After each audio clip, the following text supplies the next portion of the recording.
Hey Raven, so I looked over your lesson plan and here's my feedback. I love the fact that you're tackling this evidence outcome. I think it really is a nice way to really kick some kids' writing up, make what they're writing much more sophisticated and formal sounding. So I think it's a good piece for you to think about. All right. Um, I like your lesson plan. I like your students will be able to um, I like that. Oh, sorry. I'm so sorry. I like your lesson plan. I love the fact that you allow kids to experience before they label and then you lead them on to practice, okay? Your students will be able to should be a little bit more specific. When you say demonstrate mastery of parallel structure, because that's kind of a subjective thing, you want to make it objective, you want to make it measurable. So at the end of the class period, kids know whether you met that objective or not. So to demonstrate mastery of parallel structure by, completing a worksheet at 80% or something like that, okay? This one right here, to revising a piece of writing that's missing parallel structure, don't just say a piece of writing, is it going to be their own type of writing, okay? Or something like that, okay? All right.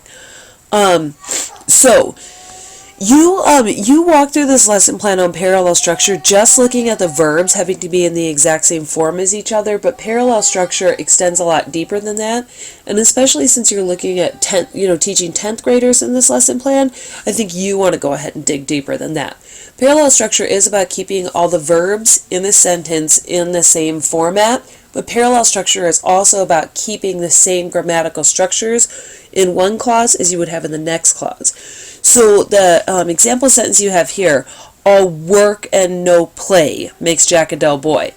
This section of the sentence is parallel, all work and no play, okay? This section of the sentence, makes Jack a dull boy, is not parallel. So it's not, it's good, right? Starting with something from a classic horror movie, it's really going to pique interest. And so that's good, and you want to start with that. But because our goal is to have them experience before we label, throw a whole bunch of parallel structures at them.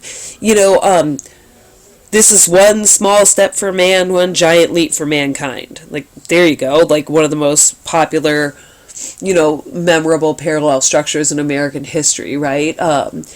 From Neil Armstrong, John F. Kennedy, ask not what your country can do for you, ask what you can do for your country. Sophisticated form of parallelism called antithesis, but still parallelism, right, because it has the same structure. So throw a couple at them, and it's fun to do those, because when you start it and say, one small step for man, you can pause, and everyone finishes the sentences for you, and you're like, wow, that's so interesting, how can you do that? Well, right, because parallel structures are so easy to remember because they're rhythmic. Okay, so you want to drive home that point of parallelism too. Okay, all right, nice. So I like that you go over a quote a couple times. I like that you're anticipating student response, right? That you give them a, think about it if it wasn't in this way, and how would that sound? And it is a little bit awkward. Okay, I like that you're kind of playing with the language just a little bit. All right. You had played with it, you had them experience it before you labeled it. Perfect. You specifically instructed them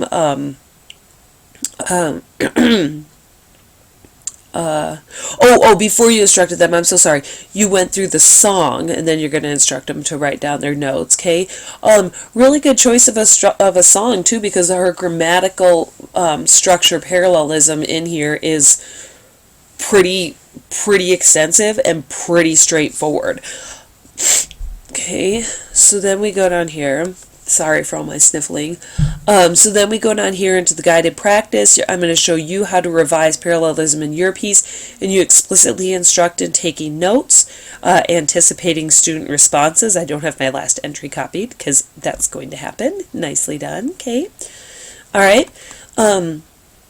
So talking about, anticipating and allowing the students to look through and use some of their student words, right? It sounds kind of choppy, all right? And then noticing different tenses, that is a huge struggle for kids when they're writing in high school. They switch tenses all the time and they don't think anything of it. And so, putting this kind of a lesson plan together for something that's going to be a really common mistake, it's a good idea. Sorry for all my sniffling. Okay. All right. So we're going to scroll down here. Okay. So once you're done, turn that in and complete your exit ticket. Your homework is to correct one paragraph in your narrative and bring it in tomorrow. And so I love the fact that you're putting this information right away, putting it to work in an authentic setting so that the kids understand that they should be looking for these things in their writing also. And, oops, sorry, scrolled the wrong thing here. And thank you so much for including the worksheet too, the printout from the lyrics, but the worksheet, especially sample sentences for revision, I think these are really well written sentences to use to practice that revision. So all in all, really good. Really good lesson plan, nice and solid. You had the kids experience before you label. You used some high interest pieces. We just want to work on having your objectives really succinct and measurable, and then making sure that each piece of grammar you choose to write about, that you're really digging nice and deep into it, so kids don't think they learned about parallelism, but in all honesty, they only learned about one little piece of it. Okay? Nicely done though.